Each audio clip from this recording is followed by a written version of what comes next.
Et j'atteste que je vis, je vibre, je pleure et je souris pour ce continent africain et pour sa diaspora. Parce que vous avez démarré un peu avec des associations que vous avez créées en France. Vous avez eu maille à partir un peu avec la justice, des associations qui ont été dissoutes par décret, s'il vous plaît. Voilà, donc que les organisations noires sont dissoutes. J'ai pas débuté pareil, j'ai débuté par le biais de la Nation of Islam, mais ensuite, lorsque, pour des raisons expliquées dans le livre, on va pas tout raconter là maintenant, mais j'ai dû m'en séparer. J'ai créé, en effet, j'étais toujours le plus jeune membre des organisations, la moyenne d'âge généralement était de 30 ans, j'en avais 22, j'étais le porte-parole, le leader déjà à l'époque. Et il se trouve que lorsque des afro-descendants dans la diaspora en Occident s'autodéterminent et ne veulent pas être simplement les paillassons, ou ne veulent pas être, j'ai envie de dire, les marionnettes teintées de noir dans cette galerie qu'est la jungle humaine urbaine occidentale, on est toujours taxé de radicaux. Moi, je dis que je suis radicalement opposé à un système qui bafoue la dignité des Africains, qu'ils soient sénégalais, maliens, ou guadeloupéens, ou haïtiens, ou autres.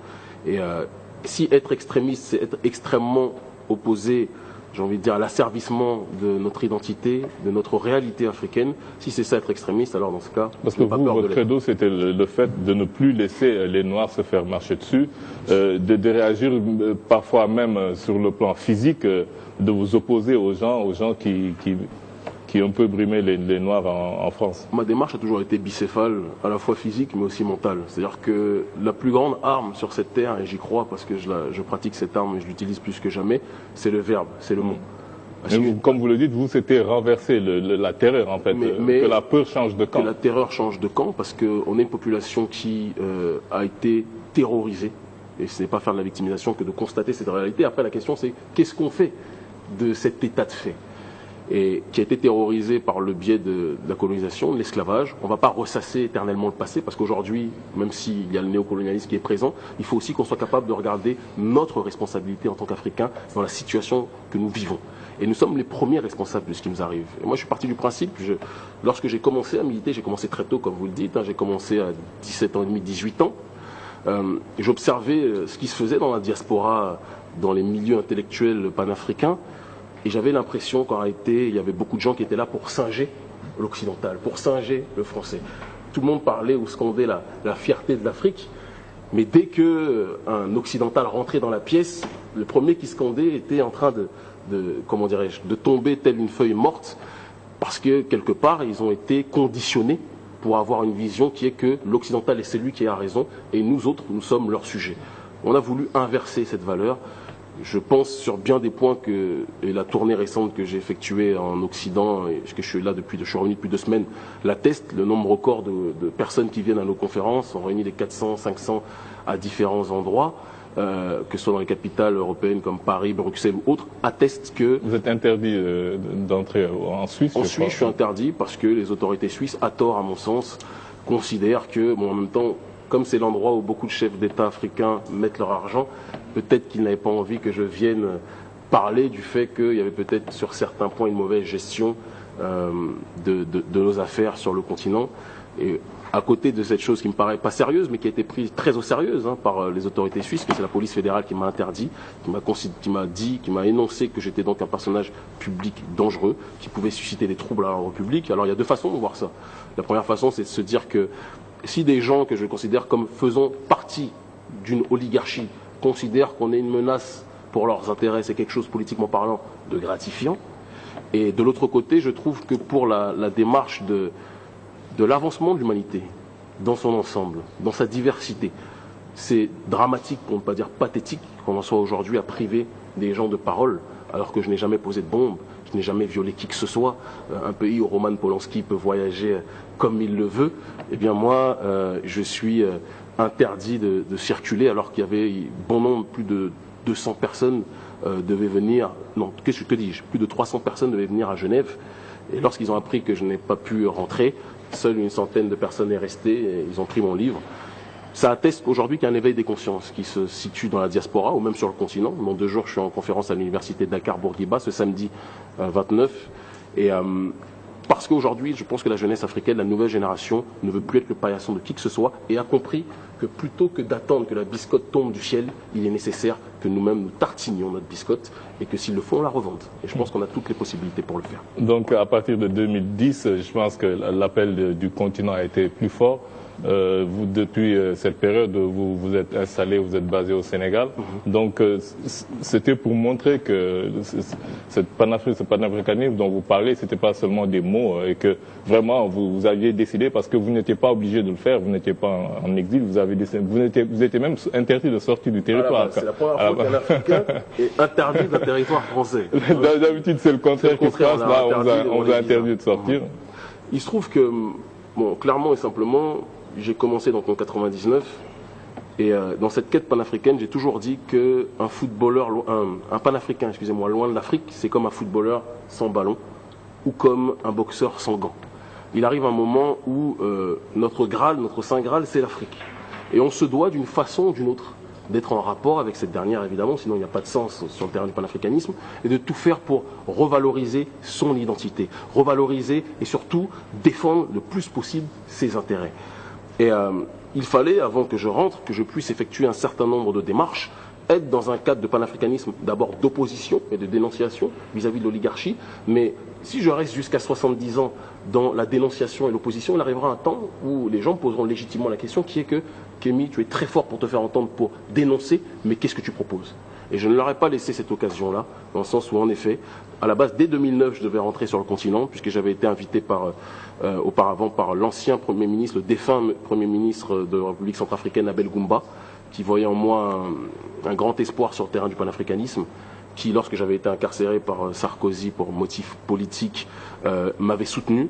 Et il voulait que je rentre sur le continent. Et j'ai été arrêté peu de temps avant mon départ, justement déjà en 2009, par la section antiterroriste, alors que je n'ai jamais posé de bombe, il faut le savoir, française, qui estimait que je rentrais en Afrique pour chercher des financements, pour revenir faire une révolution urbaine en Occident, ce qui dénote d'une totale incompréhension du paradigme panafricain qui est le mien vis-à-vis de ces autorités. Ces autorités françaises n'ont tellement pas été habituées à voir des Africains penser par eux-mêmes, pour eux-mêmes, que lorsqu'on pense librement, on devient un esclave rebelle. Et donc j'ai été interdit de sortie du territoire pendant 2 ans. C'était une des périodes les plus difficiles, objectivement parlant, de ma vie, bien plus que mon incarcération sous le régime de Sarkozy, parce que j'ai été privé de mes relations avec mes proches, j'ai été privé de discours public, alors que c'est par ce biais-là que je me fais entendre et que je me fais comprendre. Et ça m'a permis l'introspection et de sortir encore plus fort. Je suis quelqu'un qui se me remet souvent en question. Et là où certains veulent me noyer, ils m'apprennent l'apnée. Moi, c'est ma démarche. Et donc voilà, c'est comme ça que les choses sont passées. Donc ça fait 2 ans que je suis ici, dans le cadre de la Société africaine Mosaïque et des conférences que je fais dans la plupart des universités de la région. On va un peu rentrer plus en détail dans le livre avec nos camarades, en commençant par Alpha. Merci Alioune. Bonjour Sémi, Seba, Kémy. Kémy Seba. Kémy Seba. Alors vraiment, moi je suis très enchanté, je dirais même honoré d'être sur ce même plateau avec toi. Je me permets de dire. Il n'y a pas de problème. Parce que la lecture de ce livre a été pour moi un véritable plaisir. J'ai adoré la façon dont tu as réussi à nous conter ton histoire. Un livre qui est très bien écrit. Hein. Ah oui, c'est vous qui l'avez écrit. Hein. Ça ne peut être que moi. Excusez-moi, je vous tutoie, mais si tu connais mon discours, tu sauras que ça ne peut être que moi. Parce que je ne pense pas qu'un nègre va utiliser un nègre pour... pas avoir plus nègre que moi. Et puis il y a certains aveux, il y a une certaine intimité dans ce livre. Qui atteste que l'auteur... Il aurait pu dicter au nègre pour... Non, je ne pense pas. Il n'y a pas plus nègre que moi. Et je me suis même finalement retrouvé un peu dans certains passages. Et je disais donc que j'ai beaucoup apprécié la façon dont tu as réussi à conter ta vie et à nous conter aussi ton idéologie. Et je ne vais pas revenir là-dessus. Ces 3 principes d'autodétermination, d'anti-victimisation et de virilité politique, c'est vraiment les sous-bassements de cette idéologie que tu prônes. Maintenant, j'aimerais plutôt venir sur un aspect plutôt philosophique. J'ai vu que tu étais, comme moi, adepte de Nietzsche. Et tu sais que Nietzsche a une vision, comme Héraclite, cyclique de l'évolution de l'humanité. Et contrairement à Hegel, qui a cette vision linéaire avec la notion de fin du monde, de fin de l'histoire, etc. Alors, si on prend sous cet angle-là, et je pense que tu es Nietzsche. Je suis pas un Africain qui s'intéresse à Nietzsche. Je ne veux pas lui donner trop d'honneur en disant que je suis Nietzsche, mais ce qui est clair, c'est que c'est un géant de la philosophie. Alors, si on prend sa vision, est-ce que tu ne penses pas que tout simplement, l'Afrique, nous autres, nous sommes arrivés sur cette terre, peut-être à la mauvaise période, et qu'on est dans un cycle. Ce cycle a commencé peut-être par nous, où il y a eu cette belle époque, où tu disais dans le livre, justement, où j'ai appris que le Sahara n'avait rien à voir avec ce qu'on a aujourd'hui. Tout vient du Sahara, en fait, même la société égyptienne, d'après la théorie qui est dans le livre. Donc on a eu notre belle époque, qu'à la suite de cela, l'Europe a eu sa belle époque. Aujourd'hui, l'Amérique a eu aussi sa belle époque avec les États-Unis, et on est en train d'aller vers la Chine, vers l'Asie. Est-ce que donc, moi qui suis Nietzsche, je vois ça comme un mouvement cyclique. Est-ce qu'on n'est pas dans la mauvaise période du cycle? Et cela induirait le fait que, finalement, tout ce combat-là, c'est un peu utopique. C'est une question. C'est ma première question. D'accord. C'est la première, ok. Alors, clairement et simplement, déjà, je te remercie infiniment de me permettre de tutoyer en retour pour cette question.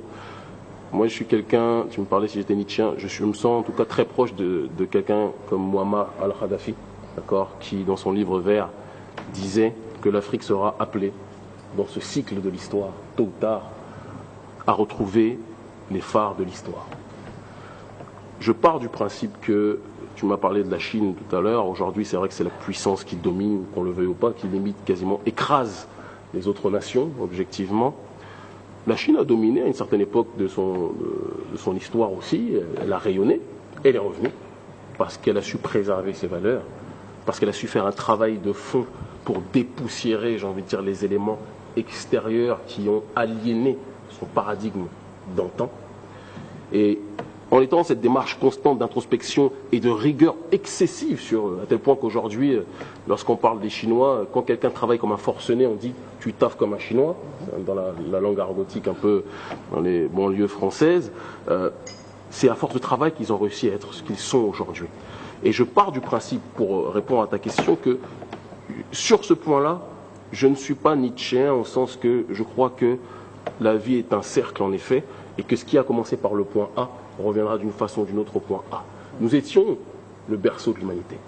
Nous sommes en train, et certains voudraient, non africains ou africains, se comportent pour que nous devenions le tombeau de l'humanité.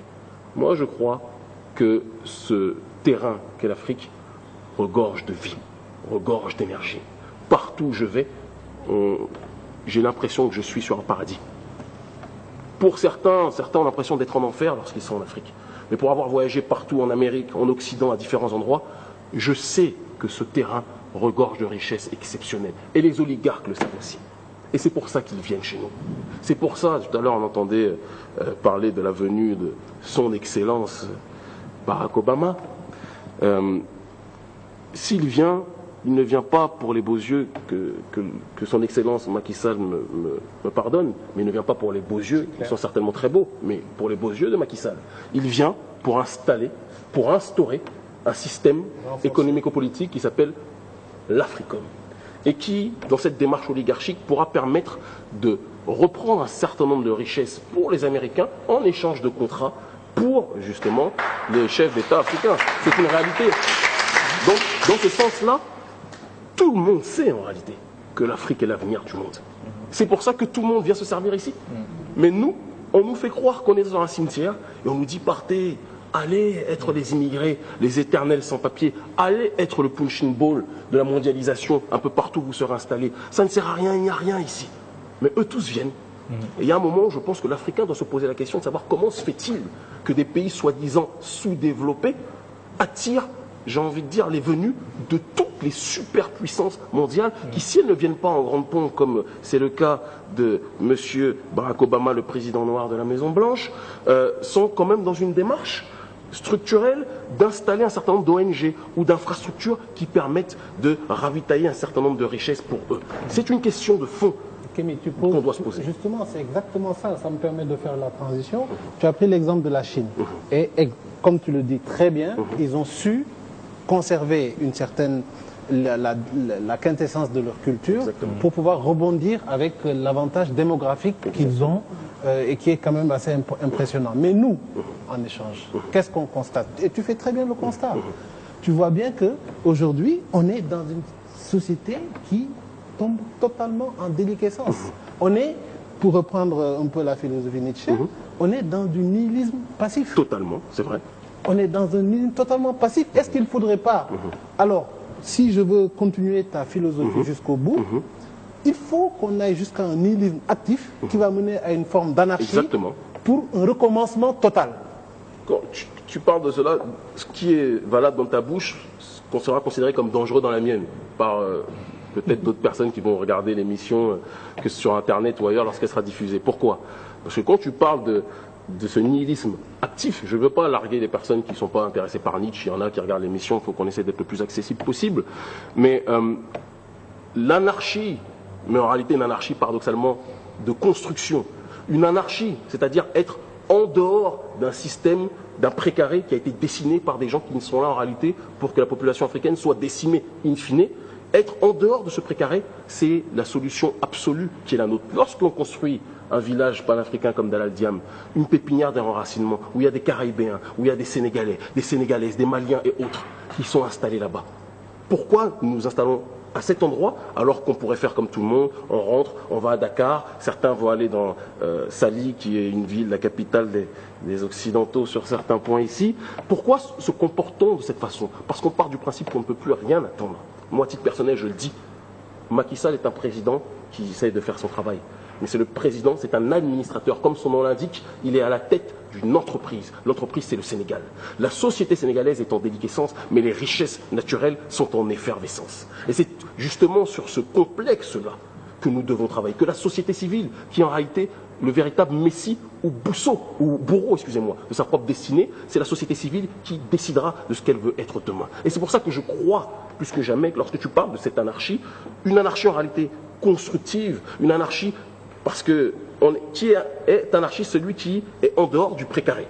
En réalité, c'est cela. On a tendance à donner une étiquette, structurellement parlant, erronée de la notion d'anarchie. Moi, les autorités françaises, Sarkozy me disait que j'étais un anarchiste congénital, extrémiste noir et tout ce qui s'ensuit. Bon, venant de monsieur Napoléon de Nagui Boksa, c'est quelque chose que je prends comme un compliment. Mais je pars du principe que ce qu'on appelle anarchie, ce qu'ils appellent anarchie est en réalité l'essence même de la vie. Et lorsque Nietzsche parlait justement de ce nihilisme-là, c'est le sens naturel de la vie. La force se doit non pas d'être régulée de manière excessive, mais d'être orientée vers la bonne direction. De toute façon, ce qui doit arriver à destination arrivera à destination. Le futur de l'Afrique, c'est nous. Moi, j'y crois profondément. En s'appuyant sur les femmes qui sont le pilier de notre civilisation. Je dis, si tu es dans une quête, si tu crées ton village et que tu es dans ce village, tu es peut-être dans une quête individuelle. Non. Dans une quête, je dirais peut-être d'épanouissement individuel. Mais si tu ne vas pas prendre le pouvoir et considérer cette anarchie qui est à côté, rentrer dans le précaré et prendre le pouvoir, est-ce que tu n'es pas dans une démarche utopique? Parce qu'aujourd'hui, comme tu l'as si bien signalé, le problème, c'est le problème des élites. Et depuis la colonisation jusqu'à aujourd'hui, on a des élites qui nous maintiennent dans ce précaré-là. C'est là où je ne suis pas d'accord avec toi, mon frère. Et je vais te dire pourquoi. Déjà, c'est important la question que tu poses. Le village panafricain en question. Si on devait, dans une histoire, je te le dis comme je le pense, de paradis, d'être dans le bien-être, je ne serais pas, parce que vous savez que c'est une rupture extraordinaire pour celui qui a vécu dans l'opulence, parce que malheureusement qu'on le veuille ou pas, c'est l'opulence. On peut critiquer tout ce qu'on veut en Occident, mais c'est l'opulence là-bas. Il y a du goudron partout, par exemple. On a la possibilité d'aller à différents endroits. Il y a des activités qui sont beaucoup plus complexes de trouver ici. D'accord? Je suis ici par choix. Le village panafricain dont nous parlons est un village communautaire. Un village non pas construit, d'ailleurs il est construit, c'est plus un projet, il est viable, il est construit, on a simplement besoin d'avoir plus de force, comme justement l'aîné qui était à mes côtés tout à l'heure l'énonçait. Maintenant on part du principe, de fond, sur lequel je pense il est nécessaire que nous tous nous réfléchissions, qui est que pendant trop longtemps on s'est dit que le problème venait des élites. Et donc notre simple démarche, notre seul combat était de bouger l'élite en place, en espérant que l'autre fasse mieux. Et qu'est-ce qui s'est passé? Depuis les indépendances, on a quand même l'illustration parfaite qu'on le veuille ou pas. Ils avaient tous les plus grandes intentions. Tous voulaient faire des pays africains des pays exceptionnels. On se retrouve dans ces situations aujourd'hui où nous sommes toujours les co-contractants de l'oligarchie. Et c'est juste si tu parles. Pour le Sénégal, c'est pas vrai.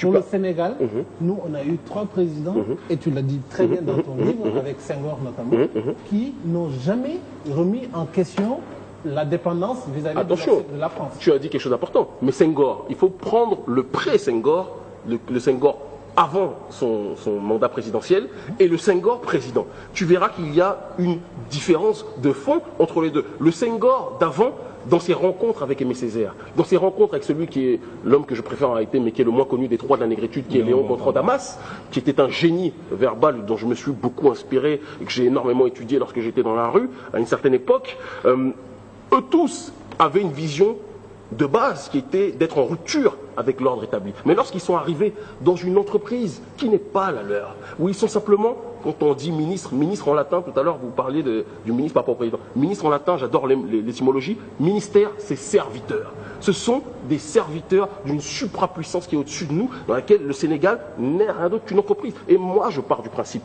qu'un pays fonctionne avec 2 facettes. Le sommet, et comme le disait tout à l'heure le frère, la base. Tant que la base attendra que tout vienne du sommet, rien ne se passera. Tant que la base pensera qu'il suffit simplement de changer le petit bout pointu, le sommet émergé de l'iceberg, rien ne se fera. Mais si la société civile comprend qu'en réalité de sa réalité, de sa compréhension de la société, dépend le futur, non pas simplement de notre contrée, mais le futur même de l'humanité, les choses changeront. Et ça, ce n'est pas, juste que je termine, ce n'est pas l'utopie dans le sens où, pour revenir à cette notion de village, le but n'est pas de faire, je te le dis comme je le pense, n'est pas de faire un seul village, un éco-village à Daladiam, à côté de Tiafoura au Sénégal. Le but est d'avoir le plus possible d'éco-villages panafricains. On parlait d'altermondialisme. Moi, je me situe même dans une dimension anti-mondialiste parce que j'ai l'autre facette, malheureusement, de cet altermondialisme humaniste que l'on vous présente ici. Moi, je vois la négrophobie qui existe à bien des endroits chez ces prétendus antifascistes et ces prétendus amis de l'humanité. Ce sont des gens qui sont tout aussi paternalistes, ils ont simplement changé d'étiquette. Et moi, ma démarche de fond, et notre démarche, elle est qu'il faut qu'on soit capable de proposer, on critique l'Union africaine aujourd'hui, l'Union africaine, ces gens-là sont des entrepreneurs, c'est comme ça que je les considère, qui essaient de faire à leur façon ce qu'ils estiment être le meilleur pour l'avenir du continent.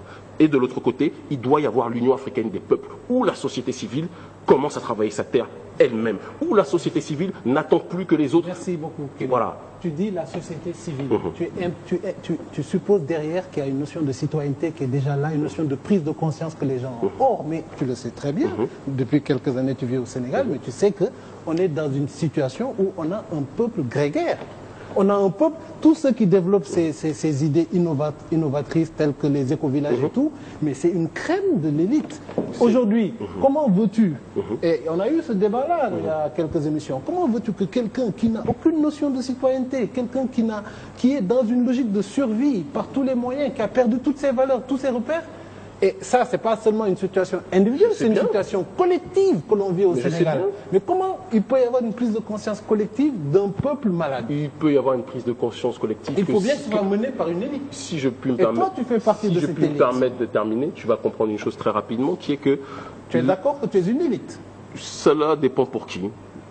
Si on regarde bien que ton parcours, ton niveau de connaissance... On verra à la fin, c'est à la fin du bal qu'on paye les musiciens et qu'on décernera les diplômes. J'aime pas trop les titres qu'on nous donne aujourd'hui. Je suis un homme de la rue qui se fait de plus en plus entendre par d'autres personnes dans cette rue. Mais je pars du principe, tu poses un vrai problème, mais sur lequel peut-être la conclusion n'est pas la mienne, qui est que je fréquente énormément de Sénégalais, mais aussi d'Ivoiriens, mais aussi d'Antillais, de Caraïbéens lorsque je suis dans la diaspora. Et pour revenir sur le centre qui est ici, le centre de gravité de notre réalité, le panafricanisme d'aujourd'hui, lorsqu'on parle du panafricanisme du XXIe siècle, ce doit être un panafricanisme, comme je le disais tout à l'heure, non plus d'opposition mais de proposition. Tu parles du fait que certaines personnes ne se sentent pas citoyennes. Ne sont même pas citoyennes. Après, ils n'ont pas conscience qu'ils le sont. Il y a une différence en ne pas être conscient. Non, juste que je termine, si tu permets que je termine. Il y a une différence entre être conscient de quelque chose et ne pas l'être tout court. Il y a un schéma de société qui leur est proposé, mais beaucoup n'ont pas accès à la connaissance de cette réalité. Mais je pars du principe qui est qu'il faut que les gens qui diffusent cette notion de citoyenneté prennent aussi leurs responsabilités. Quand je vais dans les universités, quand je fais le tour des universités pour faire mes conférences sur ce panafricanisme de construction, je suis confronté à des frères, à des jeunes frères qui, avant de m'entendre parler, ils sont soulagés lorsqu'ils m'entendent parler après, mais avant de m'entendre parler, se disent oui, mais ça fait des années qu'ils entendent parler de panafricanisme, mais quelles sont les opportunités? Et ils ont raison. Le problème est que ce qu'on appelle les prétendues élites n'ont jamais été dans une démarche de proposer de manière concrète, pragmatique, structurelle, des réponses qui permettent justement à ces populations délaissées de préférer l'enfer justement du prétendu paradis de l'Occident. Ils préfèrent être dans l'exode. En parlant d'élite, je pense que vous avez été, il a été conseiller du ministre Lamine Faye qu'on a eu à recevoir ici, qui a fait un échange très intéressant avec notre ami Tunkara. Donc, vous avez eu à côtoyer l'élite. J'ai vu, et je suis parti. Je te le dis comme je le pense, parce que quand je vois en tout cas cette facette de l'élite, il ne représente pas toute l'élite. Je ne pense pas que quelqu'un comme Macky Sall puisse être comparé à ce personnage-là. Mais ce qui est certain, c'est que ça a confirmé ma vision. Je parle souvent de ça avec l'un de mes meilleurs amis ici, si c'est mon meilleur ami, qui est Didier Awadi, ou avec Tiat, qui est un autre ami. Et quand on voit les amitiés, on peut comprendre quel est le contenu de ma réflexion. Il est évident qu'il y a une réalité qui est la leur, qui n'est pas en adéquation avec la réalité du terrain. Et nous, lorsque nous proposons, pour te parler concrètement, pourquoi nous sommes plus entendus, et d'ailleurs, certains ont voulu nous récupérer, tu parlais de M. Lafaye, il se trouve qu'il y a d'autres personnes aussi qui sont dans cette réalité. Il n'est pas là, donc il ne faut pas lui jeter la pierre. Ah, je ne jette aucune pierre, je l'appelle. Il s'appelle Amadou Lamine Faye. Ah, excuse-moi, je prononce ma prononce à la française. Mais ce que je veux dire, moi non, je n'oserais pas. Ce que je veux dire clairement, c'est que ces élites-là n'ont pas été capables de proposer des solutions concrètes à la jeunesse. Là où nous, Société Africaine Mosaïque, nous proposons que ce soit des stages ou des emplois en fonction. Tout à l'heure, vous parliez de financement par rapport à la société, par rapport aux éco-villages.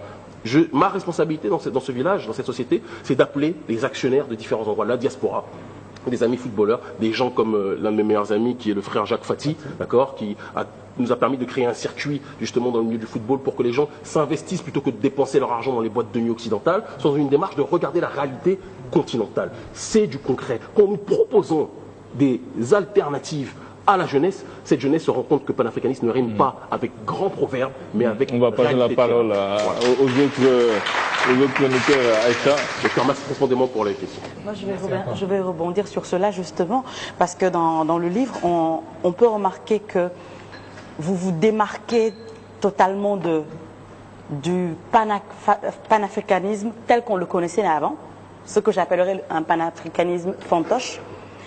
Et c'est la vérité. oui, j'appellerais ça un panafricanisme fantoche.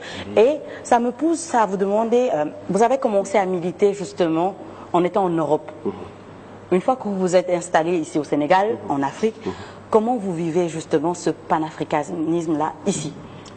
Je pense que c'est la question centrale même de mon combat et je vous remercie profondément, je ne sais pas si je dois vous tutoyer ou vous voyez, de cette question. Il se trouve que clairement le départ, la genèse de mon combat s'est installé en Europe parce que c'est là où je suis né, c'est là où j'ai grandi, je suis né dans cette diaspora. Et si je devais parler d'un pays, en réalité, mon pays d'origine, au-delà du Bénin, c'est la diaspora parce que j'ai grandi avec des Haïtiens, j'ai grandi avec des Maliens, des Sénégalais, avec des Béninois, des Burkinabés, et ça m'a permis d'avoir dès le départ une vision globale, une vision continentale des choses qu'avaient nos aînés, Kwame Nkrumah, Thomas Isidore Sankara, Cheikh Anta Diop et bien d'autres. En arrivant ici, j'étais persuadé que j'allais venir dans une société où j'allais devoir insister sur ce schéma du panafricanisme de base pour justement présenter mon panafricanisme nouveau. Je me suis rendu compte que le panafricanisme était inséré ici à outrance, mais je vais aller même plus loin, était parfois utilisé à mauvais escient, dans le sens où, qu'on le veuille ou pas, aujourd'hui, un certain nombre d'infrastructures qui sont financées par des gens qui ne sont pas nos amis prennent le nom panafricain, alors qu'en Occident, dans la diaspora, lorsqu'on parle du panafricanisme, c'est une notion méritoire, c'est une notion qui permet justement d'être dans le dépassement, d'être dans la défense réelle du continent africain. Et en étant confronté à cette vision archaïque du panafricanisme, qui n'est même pas celle de nos aînés, parce que nos aînés avaient une vision qu'ils n'ont pas pu forcément prolonger, d'accord, pour différentes raisons qu'on pourrait expliquer si on avait plus de temps. Il se trouve que, en étant dans ce schéma de société, j'ai compris que, à partir du moment où on est capable d'illustrer, de matérialiser, d'expliquer dans le fond des choses. Parce que moi, mon public principal, c'est la jeunesse, soit de la rue ou la jeunesse universitaire. D'expliquer, je passe sur le terrain de la rue, je passe par le hip-hop, qui est aujourd'hui, qu'on le veuille ou pas, un vecteur extraordinaire de communication, pour parler avec ceux qui ne sont pas dans la sphère universitaire. Ceux qui sont dans la sphère universitaire, le langage va être tout autre, mais sera toujours avec le même fond. Pointer du doigt les véritables problèmes auxquels nous sommes confrontés. Parce que quand on parle du panafricanisme d'antan, le vrai problème, la vraie différence de base, elle est de la logique matricielle. Le panafricanisme d'antan, son problème principal était le colonialisme. Ouais. Notre panafricanisme d'aujourd'hui, notre problème n'est plus ce qu'on pourrait appeler le colonialisme, c'est le mondialisme, qui est en réalité la branche ultime de ce colonialisme. Ouais. Et si on n'est pas capable d'expliquer qui sont les maîtres de l'implantation, on aura beau vouloir s'échapper, on va toujours rentrer dans la chambre de celui qui au final nous a au départ enfermés. Et mon travail est un travail de vulgarisation et de construction. Construction, offre, création d'emplois, proposition de marché pour que les nôtres puissent se retrouver dans une société où ils peuvent être actifs, et de l'autre côté, être dans une logique aussi de dire des choses qui ne sont pas forcément bonnes à entendre. Parce que quand on parle de l'oligarchie, on parle souvent, ici on n'en parle pas, c'est quelque chose aussi qui est tabou. On va parler de la maçonnerie, on va parler des réseaux Bilderberg, on va parler d'un certain nombre de structures qui se présentent en ONG ici, qui, qu'on le veuille ou pas, ont une très forte influence dans la réalité quotidienne de nos vies. C'est tabou pour les panafricains, pour bon nombre de panafricains que je rencontre. Et je pense qu'aujourd'hui, on doit être dans cette démarche justement de rupture. Non pas pour rejeter ce qui a été fait auparavant, mais pour cette fois-ci cibler du doigt les vrais problèmes, pour être capable cette fois-ci de ne pas retomber dans les mêmes escarcelles. On l'a vu avec celui, juste je termine si vous le permettez par cette phrase-là, qui est Laurent Gbagbo, qui est pour moi le président véritablement, je le dis comme je le pense, élu en Côte d'Ivoire, quelles que soient les critiques qui puissent lui être apposées ici. Quand je vois qu'il est à l'heure actuelle à La Haye et que... Comment ça, le président élu? Et le président Ouattara? Le président Alassane Dramane Ouattara, je le dis comme je le pense, a été favorisé à bien des égards. Moi, j'ai l'occasion de voyager, notamment en Côte d'Ivoire. J'ai l'occasion de connaître bon nombre de militants ivoiriens, des deux camps. Tout le monde sait aujourd'hui, ça serait très difficile d'expliquer de manière complexe la réalité des soubassements de cette élection. Mais ce qui est certain, c'est que Alassane Dramane Ouattara, qui est un haut fonctionnaire, qui est un grand représentant depuis un certain temps de l'oligarchie, déjà à l'époque de M. Houphouët-Boigny, où il était ministre, Premier ministre, puis par la suite, lorsqu'il a été, j'ai envie de dire, un supragérant des infrastructures continentales africaines, cet individu était l'homme, le chosen one, j'ai envie de dire, de l'oligarchie, bien longtemps avant son élection et avant son érection politique, pour dire les choses telles qu'elles sont. Mais Laurent Gbagbo, lui-même, qui, à bien des égards, qu'on le veuille ou pas, était panafricain, malgré qu'il ait pu effectuer des excès. Je sais qu'ici, Laurent Gbagbo est très mal vu. C'est quelque chose que j'ai pu constater dans les universités, mais ça ne va pas empêcher de dire quand même les choses telles que je pense. Un individu tel que lui, son erreur principale a été de prendre pour amis des gens qui étaient en réalité intrinsèquement parlant ses ennemis. En se retrouvant dans une vision socialiste des choses, en pensant que s'il allait avoir des ennuis avec, j'ai envie de dire, l'oligarchie ou les atlantistes en tant que tels sur un terrain structurel, il allait pouvoir compter sur ses amis socialistes français. Qu'est-ce qui s'est passé lorsque l'oligarchie a décidé de changer de pion, parce qu'en réalité c'est ça le véritable nom? Il s'est retrouvé avec des gens qui étaient soi-disant ses meilleurs amis et qui l'ont jeté en pâture. Et aujourd'hui, cet aîné se retrouve à La Haye. Je tenais à dénoncer ça ce soir. C'est une réalité, tout comme Muammar al-Kadhafi, qui sont les deux derniers, pour moi, panafricains, qu'on peut critiquer. On peut dire tout ce qu'on veut. Il n'y a pas de saint sur cette terre. Mon livre en est l'illustration. Il n'y a pas de saint. Mais on essaie tous d'aller de l'avant. Et il se trouve que quelqu'un comme Muammar al-Kadhafi, là aussi, n'a pas mesuré quel était le niveau de la bête qu'il avait en face de lui, à tel point qu'il a été dans une démarche de financer des gens qui l'ont exécuté par la suite. Et c'est pour ça, quand on parle de supranégritude, quand on dit autodétermination, on ne veut pas être extra-déterminé ou déterminé par autrui. On veut être déterminé par nous-mêmes et compter sur nous-mêmes. Vraiment le plaisir et la liberté de te dire que moi je suis complètement en phase avec tes idées. Et je reste aussi sur le registre du tutoiement. Pareil, parce qu'on le sent et on essaie de sortir ce qu'on ressent. C'est ça qu'on sent. Complètement en phase. Pourquoi complètement en phase? Parce que nous sommes africains, nous sommes jeunes africains et une démarche comme celle-ci réveille en nous un déclic, quoi. D'accord? Pour certains. Parce que personnellement, pour moi, je veux dire, ce déclic-là, il a été opéré depuis très longtemps. Genre, ça c'est, je vous l'affirme. Alors, c'est quoi l'Afrique? L'Afrique, j'ai eu à le dire ici sur ce plateau, dans un certain contexte, c'est ce continent-là qui a été, de toute l'histoire du monde, le plus marginalisé, qui a été le plus piétiné. Vous utilisez le paillasson. D'accord? Vous dites qu'il faut qu'on arrête d'être des paillassons. Donc vous allez un petit peu plus loin, mais de toutes les manières, les symboles et les images sont là et ils sont très très forts. Vraiment le continent qui a été le plus agressé, d'accord, depuis l'aube du temps jusqu'à aujourd'hui. On ne va pas revenir sur la colonisation, ni sur l'esclavage avant, etc. Et pourtant cette Afrique-là aujourd'hui tient debout encore. L'Afrique tient debout. Et ça, il faut qu'on ait le courage de le dire, de le reconnaître par nous-mêmes, de le dire et de le valoriser. L'Afrique, comme je l'ai dit tantôt, je ne vois pas d'autre peuple qui a été aussi agressé qu'elle. Les Indiens ont disparu pour voilà. ça. Mais bien entendu. Aujourd'hui, l'Afrique tient encore, grâce peut-être à des personnes comme vous, même si je sais que par modestie... Tu vous vois. Bon, l'un dans l'autre, ça ira. Alors, et également comme d'autres qui le ressentent et qui peuvent également aller dans le sens de ce combat-là. Aujourd'hui encore, je le dis, et nous le savons tous, cette domination-là sur le continent persiste, quoi. Elle persiste, tant au plan médiatique, tant au plan économique, culturel même, etc. Nous continuons d'être agressés et d'être victimes. Donc quand tu dis autodétermination, anti-victimisation, c'est vraiment les clés pour moi de la solution. D'autant plus qu'on le sait, je l'ai également évoqué à certaines occasions. Avant que ces gens-là ne soient venus nous agresser, nous investir, etc. Mais nous avions des modèles de développement figés. C'est vrai. C'est pas pour rien, je l'ai dit tantôt, berceau de l'humanité, d'accord, mais c'est pas des choses qu'on chante comme ça, c'est une réalité absolue. D'accord, de façon assez contemporaine, tu as parlé tantôt dans ton discours, tu as évoqué Cheikh Amadou Bamba, etc., tous ces érudits qu'on connaît, qui nous valent aujourd'hui des valeurs de développement et dans tous les sens, en tout cas tout ce que tu veux. Mais bien avant eux, d'accord, moi, Thierno Souleymane Baal, d'accord, dans le Fouta, et qui avait un modèle de développement, je veux dire, aujourd'hui qui n'a rien à voir avec les systèmes démocratiques qu'on essaie de nous imposer et de nous... Parce que finalement, c'est quoi la démocratie? C'est quoi? Je pense qu'on peut tous avoir la liberté de concevoir la démocratie, d'accord, dans notre façon de faire, notre vision des choses et la marche de nos sociétés.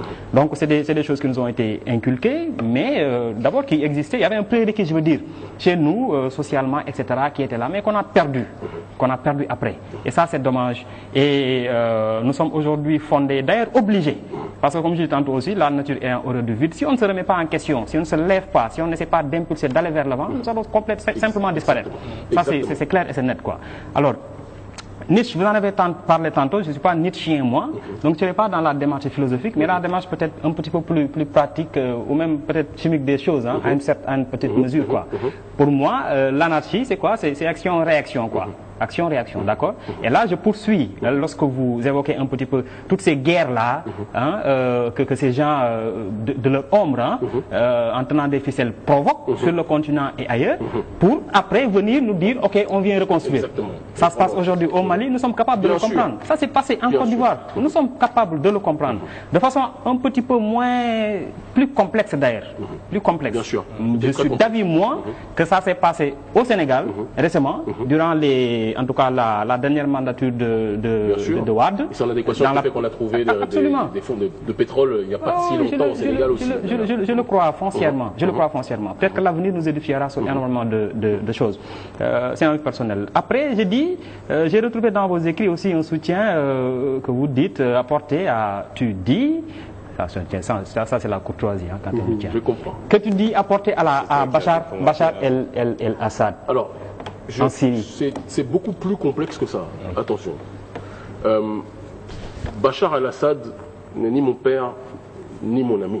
La vie sur le combat politique est une question de relations, d'intérêt et de rapport de force. Il se trouve que je constate simplement structurellement que Bachar el-Assad dérange, qu'on le veuille ou pas, l'oligarchie.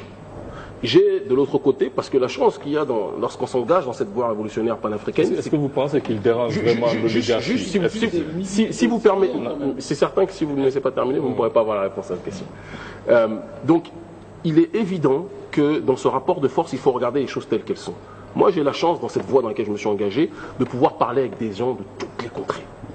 Avec des Syriens, avec des Iraniens, avec des Maliens, avec des Vénézuéliens. J'ai cette chance de parler avec tout le monde, depuis que j'ai pu me faire entendre par rapport au combat que nous menons. Et donc, je rencontre des gens dont je suis parfois même extrêmement proche, qui sont viscéralement opposés à Bachar el-Assad.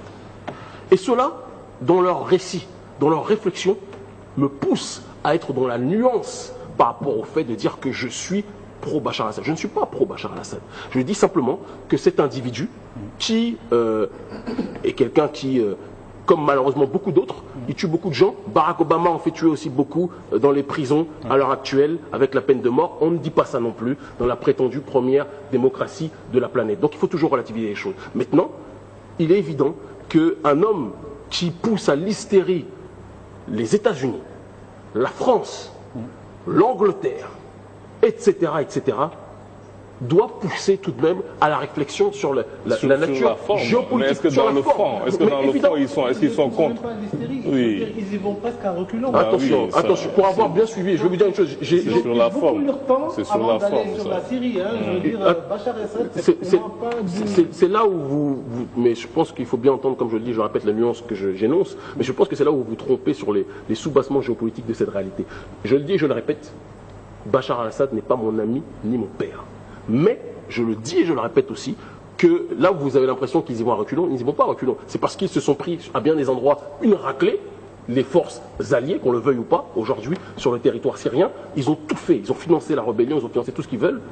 Ils voient que ça ne marche pas parce qu'il y a en réalité le soutien indéfectible pour différentes raisons qui seraient trop longues de la Russie et aussi de la Chine, en réalité. Mais puis il y a des enjeux économiques. Et il y a des enjeux économiques et pétroliers qui sont évidents. Non, mais donc, parce qu'il faut qu'on ait au bout du raisonnement. Le bout du raisonnement, il est le suivant, c'est que qu'on le veuille ou pas, je pense qu'il faut qu'on essaie d'avoir une lecture médiane, qui n'est pas une lecture passionnée ou autre. Moi, quand je parle de Bachar, je ne parle pas de mon cousin.